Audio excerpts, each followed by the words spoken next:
Hello all, welcome back to K news. അപ്പോൾ എല്ലാവർക്കും സുഖമാണെന്ന് വിചാരിക്കുന്നു. ഇന്ന് ഞാനൊരു ഇൻഫോർമേറ്റീവ് ആയിട്ടുള്ള വീഡിയോ ആയിട്ടോ വന്നത്. അപ്പോൾ എല്ലാവർക്കും ഇപ്പോൾ ഒരു കൺഫ്യൂഷൻ ഉള്ളതാണ് നമ്മുടെ SCRൻ്റെ വോട്ടർ പട്ടികയുടെ എന്യൂമറേഷൻ ഫോം എങ്ങനെയാണ് ഫില്ല് ചെയ്യുക എന്നുള്ളത്. അപ്പോൾ അതൊരു സിമ്പിൾ മെത്തേഡിൽ സിമ്പിൾ വേയിൽ ഞാൻ പറഞ്ഞുതരാം കേട്ടോ. അപ്പോൾ ഫസ്റ്റ് നമുക്കിവിടെ ഫില്ല് ചെയ്യാനുള്ളത് ഡേറ്റ് ഓഫ് ബർത്ത് ആണ്, ജനന തീയതി. ഇത് നമ്മൾ ഫില്ല് ചെയ്യുന്നത് ദിവസം, മാസം, വർഷം എന്നുള്ള രീതിയിലാണ് കേട്ടോ. അപ്പോൾ ഡേറ്റ്, മന്ത്, ഇയർ എന്നുള്ള രീതിയിൽ നമ്മൾ ഈ കോളത്തിലാണ് ഫില്ല് ചെയ്യേണ്ടത്. നെക്സ്റ്റ് ആധാർ നമ്പറാണ്. ആധാർ നമ്പർ ഓപ്ഷണലാണ്, നമുക്ക് വേണമെങ്കിൽ ഫില്ല് ചെയ്യാം, ഇല്ലെങ്കിൽ ഫില്ല് ചെയ്ത് കൊടുക്കേണ്ട ആവശ്യമില്ല കേട്ടോ. അപ്പോൾ നെക്സ്റ്റ് നമ്മൾ ഫില്ല് ചെയ്യേണ്ടത് മൊബൈൽ നമ്പറാണ്. പിന്നെ പിതാവിൻ്റെ ഓർ രക്ഷിതാവിൻ്റെ പേര്, നമ്മുടെ ഒന്നുകിൽ പിതാവിൻ്റെ പേര് കൊടുക്കുക, അല്ലെങ്കിൽ ആരാണോ നമ്മുടെ രക്ഷിതാവിൻ്റെ സ്ഥാനത്ത് അവരുടെ പേരാണ് എഴുതേണ്ടത്. പിന്നെ പിതാവിൻ്റെ എപ്പിക് നമ്പർ, അത് ലഭ്യമാണെങ്കിൽ മാത്രം. എപ്പിക് നമ്പർ എന്ന് വെച്ചാൽ വോട്ടർ ID നമ്പറാണ്. അപ്പോൾ അത് ലഭ്യമാണെങ്കിൽ മാത്രം നമ്മളിവിടെ ഫില്ല് ചെയ്ത് കൊടുക്കുക. പിന്നെ മാതാവിൻ്റെ പേര്, മാതാവിൻ്റെ എപ്പിക് നമ്പർ, അതും ലഭ്യമാണെങ്കിൽ മാത്രം ഫില്ല് ചെയ്ത് കൊടുത്താൽ മതി. ഓക്കെ, ഓപ്ഷണലാണ്, നിർബന്ധമില്ല.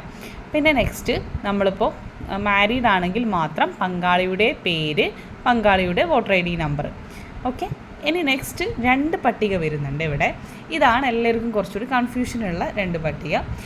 ഇത് ഒന്ന്, നമ്മൾ 2002 വോട്ടർ ലിസ്റ്റിലുള്ള ആളാണെങ്കിൽ നമ്മൾ ഈ പട്ടിക മാത്രം ഫില്ല് ചെയ്യാം. ഓക്കെ, ഇനിയിപ്പോൾ നമ്മൾ 2002 വോട്ടർ പട്ടികയിൽ ഇല്ലാത്ത ഒരാളാണെങ്കിൽ നമ്മൾ ഈ പട്ടിക ഫില്ല് ചെയ്യേണ്ട ആവശ്യമില്ല, ഈ പട്ടികയാണ് നമ്മൾ ഫില്ല് ചെയ്യേണ്ടത്. ഓക്കെ, അപ്പോൾ നമുക്ക് ഈ ഭാഗം 2002 വോട്ടർ പട്ടികയിലുള്ള ഒരാളാണെങ്കിൽ നമ്മൾ ഇവിടെ ഫില്ല് ചെയ്യേണ്ട ഡീറ്റെയിൽസ്, നമ്മുടെ പേര്, നമ്മുടെ അന്നത്തെ എപ്പിക് നമ്പർ, പിന്നെ നമ്മുടെ ഒരു ബന്ധുവിൻ്റെ പേര്. ഇപ്പോൾ പിതാവാണെങ്കിൽ പിതാവിൻ്റെ പേര് എഴുതുക, ബന്ധം പിതാവ് എന്ന് കൊടുക്കുക. പിന്നെ ജില്ല, സംസ്ഥാനം, നിയമസഭാ മണ്ഡലത്തിൻ്റെ പേര്, അന്നത്തെ നിയമസഭാ മണ്ഡലത്തിൻ്റെ പേര്, അന്നത്തെ നിയമസഭാ മണ്ഡലത്തിൻ്റെ നമ്പർ, ഭാഗം നമ്പർ, ക്രമ നമ്പർ. ഈ ഡീറ്റെയിൽസ് 2002 വോട്ടർ പട്ടിക ലിസ്റ്റ് നമ്മൾ എടുത്താൽ അതിൽ നിന്ന് നമുക്ക് കിട്ടും കേട്ടോ. നമ്മുടെ പേരെടുത്ത് കഴിഞ്ഞാൽ ഈ ലിസ്റ്റ് നമുക്ക് കിട്ടും. ഇപ്പോൾ നമുക്ക് സെർച്ച് ചെയ്തിട്ട് കിട്ടിയിട്ടില്ല എന്നുണ്ടെങ്കിൽ BLOമാർ വരുമ്പോൾ അവരെ കയ്യിലുണ്ടാവും. അപ്പോൾ അവരോട് ചോദിച്ച് പറഞ്ഞിട്ട് നമുക്ക് ഈ ഒരു കോളം ഫില്ല് ചെയ്ത് കൊടുക്കാം. ഓക്കെ, അപ്പോൾ ഇനി നെക്സ്റ്റ് നമ്മളിപ്പോൾ 2002 വോട്ടർ പട്ടികയിൽ ഇല്ലാത്ത ഒരാളാണെങ്കിൽ ആണ് നമ്മൾ ഈ കോളം ഫില്ല് ചെയ്യേണ്ടത്. അപ്പോൾ ഇവിടെ നമ്മൾ ഫില്ല് ചെയ്യേണ്ടത് അന്ന് നമ്മുടെ തൊട്ട ബന്ധു ആരാണോ, ഒന്നുകിൽ നമ്മുടെ മാതാവാം അല്ലെങ്കിൽ പിതാവാം. അപ്പോൾ തൊട്ട് നമ്മുടെ ബന്ധു ആരാണോ അവരുടെ ഡീറ്റെയിൽസാണ് നമ്മളിവിടെ ഫില്ല് ചെയ്ത് കൊടുക്കേണ്ടത് കേട്ടോ. ഇപ്പോൾ ഉദാഹരണത്തിന് മാതാവിൻ്റെ ഡീറ്റെയിൽസാണ് നമ്മൾ ഫില്ല് ചെയ്ത് കൊടുക്കുന്നതെങ്കിൽ ഓക്കെ, നമ്മുടെ മാതാവിൻ്റെ പേര്, മാതാവിൻ്റെ എപ്പിക് നമ്പർ, അന്നത്തെ എപ്പിക് നമ്പർ കൊടുക്കുക. പിന്നെ നമ്മുടെ മാതാവിൻ്റെ ഒരു ബന്ധുവിൻ്റെ പേര് കൊടുക്കണം.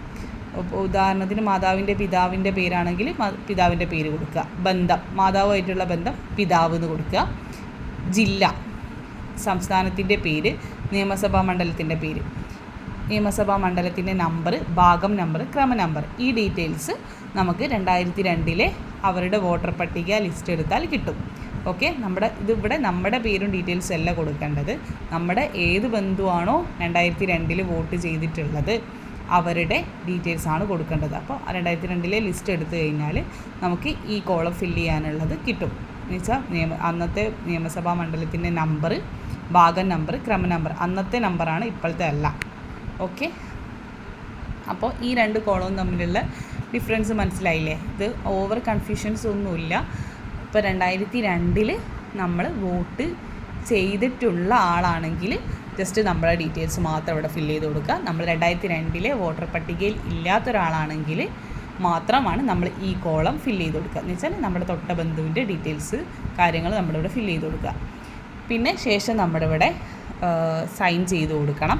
ഇപ്പോൾ പുറത്തുള്ള ആളാണെങ്കിൽ തൊട്ട ബന്ധു ആരാണോ, ഇപ്പോൾ ഭർത്താവ് ഗൾഫിലാണെങ്കിൽ ഭാര്യയ്ക്കോ അച്ഛനും അമ്മയ്ക്കോ ആയിരിക്കാമെന്ന് വെച്ചാൽ സൈൻ ചെയ്യാം. അപ്പോൾ ഇത്രയും സിമ്പിളാണ്. അപ്പോൾ കൂടുതൽ കൺഫ്യൂഷൻസ് ഒന്നുമില്ല. അപ്പോൾ വീഡിയോ എല്ലാവർക്കും ഉപകാരപ്രദമായി എന്ന് വിശ്വസിക്കുന്നു. ലൈക്ക് ചെയ്യുക, സബ്സ്ക്രൈബ് ചെയ്യുക. Thanks for watching.